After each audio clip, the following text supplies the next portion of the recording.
अध्यक्ष मी कोणाचंच नाव घेतलं नाही। याचा काय अर्थ होतो त्यांनी सभागृहाला सांगावं। काय संबंध होता त्या मंत्र्यांचा त्या राजापूरच्या घटनेशी? त्यांच्याकडे काय पुरावा आहे का? आव्हाड साहेबांनी सांगावं या सभागृहाला।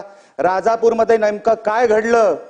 आव्हाड साहेब, तुम्ही राजापुराचे नाहीत, तुम्हाला माहिती नाही। सिच्युएशन पहिल्या तासापासून कंट्रोलमध्ये होती, आउट ऑफ कंट्रोल नव्हती। तुम्ही एका मंत्र्यांवर आरोप करताय, तुमच्याकडे कसला पुरावा आहे का? सभागृहाला आव्हाड साहेबांनी सांगावं। अध्यक्ष महोदय, सभागृहाचे नियम मला पण माहिती आहेत, त्याच्यावर मला काही बोलायचं नाही।